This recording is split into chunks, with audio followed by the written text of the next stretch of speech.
Hello and welcome to Tafragadamu. Women in leadership positions in Ethiopia are not quite in good supply. And my guest today, Metasebia Yilma, says it's always one step at a time. And one way of doing that is by organizing sessions where they talk and, of course, listen. And to that effect, they have introduced what they call World Cafe. Metasebia, very warm welcome to the program. Thank you for having me. World Cafe. Well, you've been doing this for the last, 4 years? Now this is the fifth time that you're going to do it next week, right? Yes, it's going to be on 4th of January, Thursday, starting from 5:30 p.m. at the Mosaic Hotel on Bole. And the World Cafe is, the concept was developed way back in the mid-1990s, right? Yes. In the U.S., right? Yes. Yeah, Juanita Brown and David Isaacs are the ones who came up with this in the 90s. So the whole idea is when you go to a cafe, particularly think of a cafe, let's say in Paris or New York, people coming from all corners of the world, and you sit and you brainstorm ideas. And the ideas you get, the conversations you have, the dialogues you create, they're all different. And you can get authentic ideas out of that, particularly when you have problems or when you want to tackle some issues. This is going to be a great way to handle it or to brainstorm for it. So issues, right? You have a very busy schedule, so you kind of meet at some point and talk about stuff and move forward. That's it, right? Yes. The cafe idea is not particularly Ethiopian, is it? Well, in a way it is. In a way, but it's usually with the people that we know. It's yabuna tatu. We have coffee and we surround the coffee pot and the fire, and we discuss. And we come up, our mothers, our grandmothers, they came up with different solutions for their problems around coffee. So maybe the setting is different, but the whole concept of discussing and creating dialogues around coffee is not really new. So what happens during the World Cafe is you have different tables, and in those tables there will be round table discussions, and every table will have a table facilitator. So people will sit around a table, we raise the questions, one question, and they discuss upon that, and they brainstorm. And once that the time is up, then they will get up and they will share what they have discussed.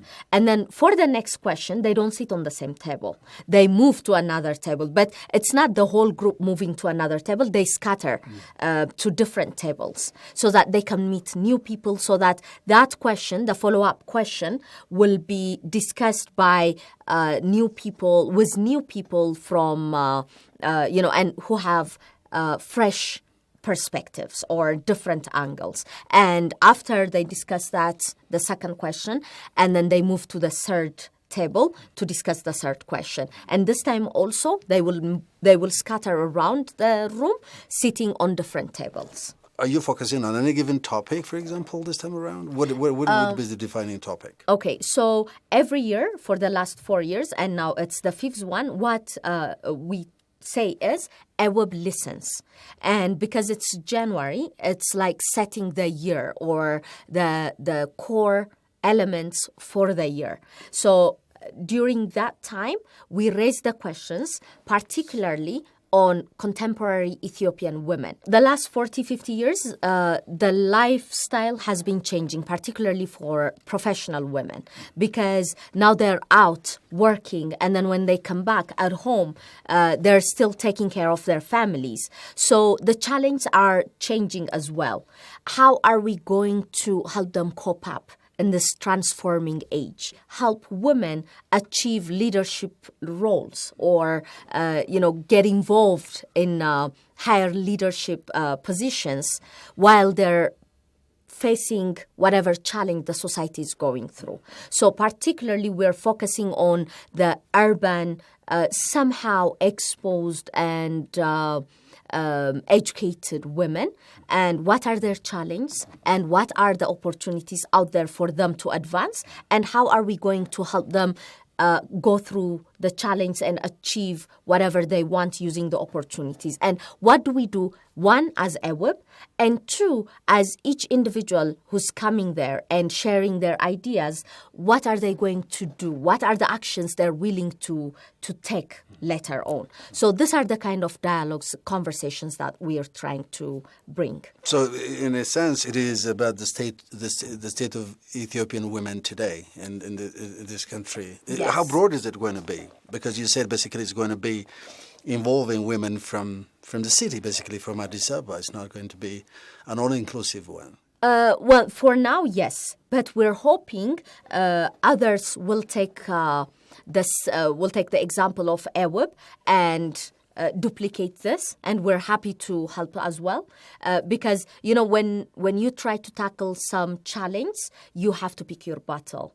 And we picked our battle because, the resources we have are limited. So let's do this within our reach, and then hoping that others will follow the lead. And also, we will expand, we will grow in the coming few years and take this to places outside of Addis. But this looks broad. But is the discussion going to get on any particular direction?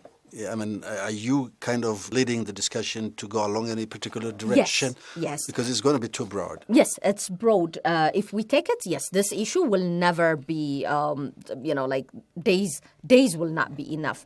But we have the questions ready. So it's those questions that lead us into the discussions. So does it start, like what I'm, trying to understand is, would you be talking about the challenges? Would the challenges that women in Ethiopia face today be the starting point to get the discussion going? Yes, right. Yes.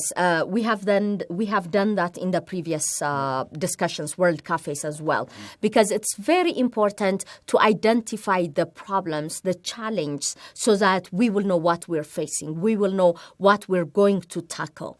So what are the challenges that the Ethiopian woman faces today, you think? Well, if you ask me personally, most of it has got to do with culture and our upbringing, and it revolves around that. So one of the things AWIB is trying to do is, redefining the culture. For example, some of the ways we're doing things, it's holding women back. We're encouraged to be shy. We're not encouraged, or we're discouraged to be outspoken. But that should change. Women have to have voice to share their opinions and to be part of the solution finding.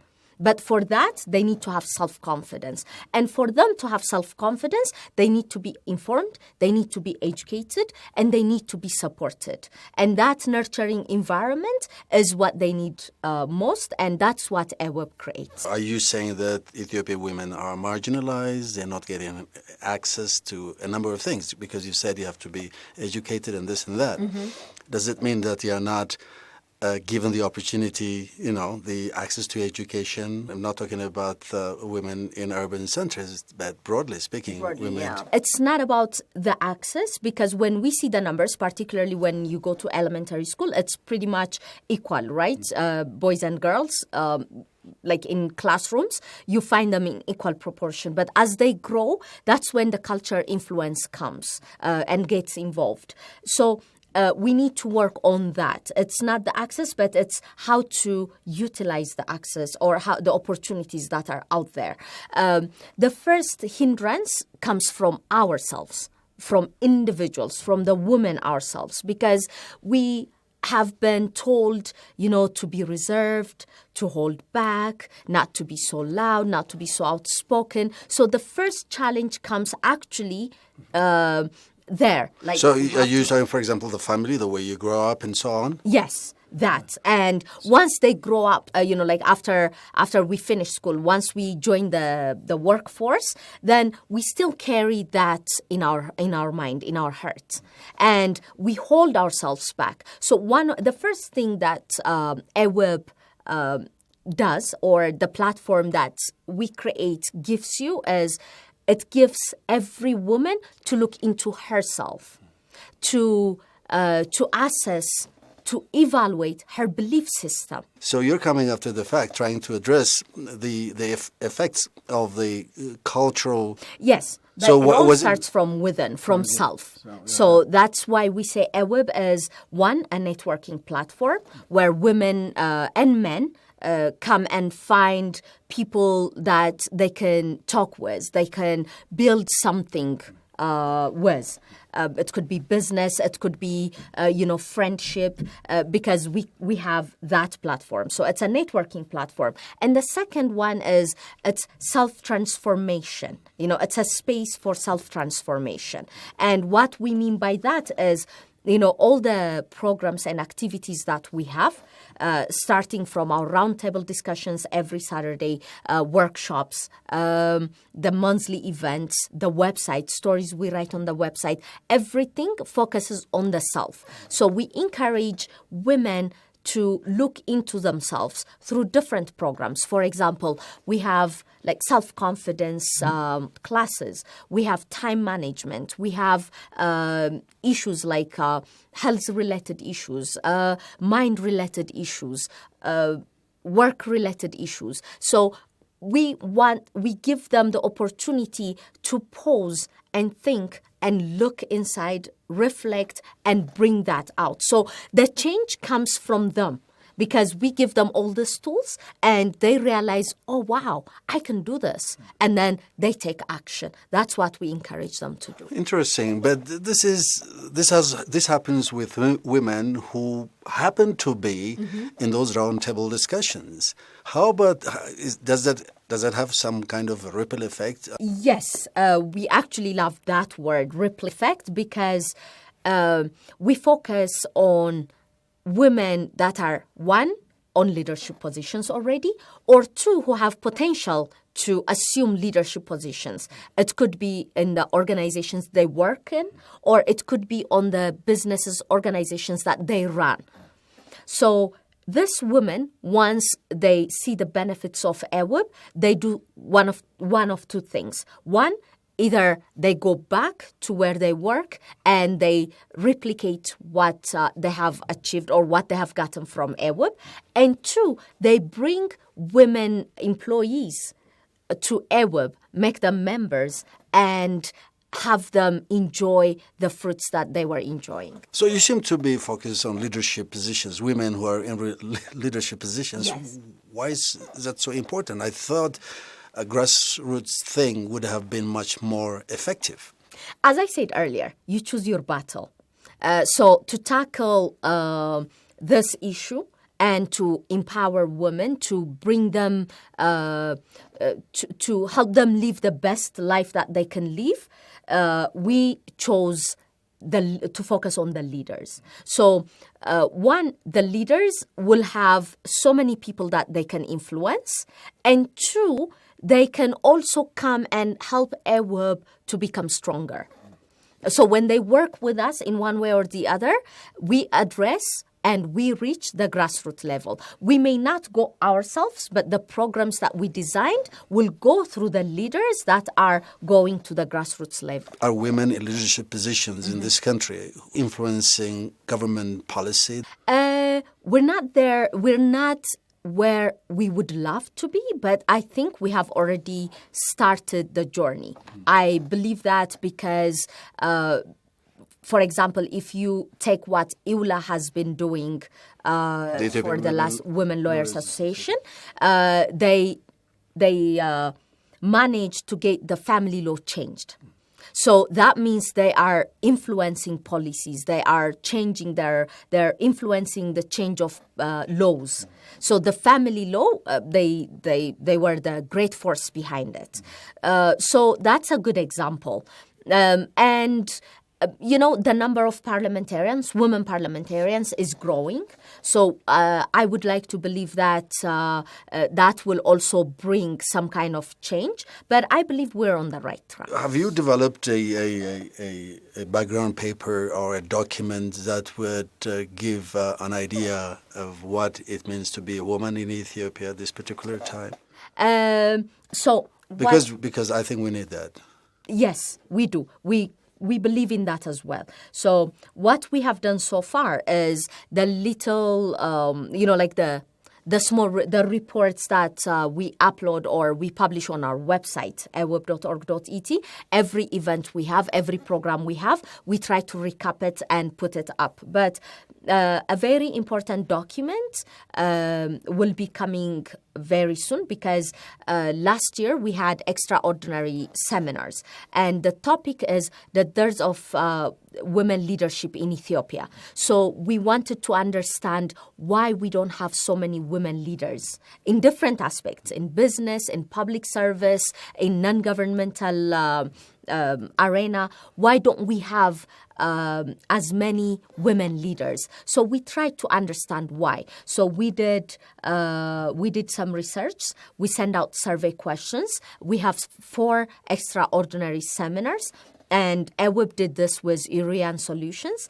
We also believe in collaboration, so we collaborate with different organizations. So now they are working, after getting all the information and the feedback and the background data, they're developing we're developing a paper, and we believe that's going to give us a very good insight on why we don't have as many women leaders. So next week you're organizing this session, AWIB Lessons, Yes. and your World Cafe. Definitely your members are coming. Yes. Also Yes. a forum where you can have more non-members to come Yes. aboard, right? Actually, we want non-members to come.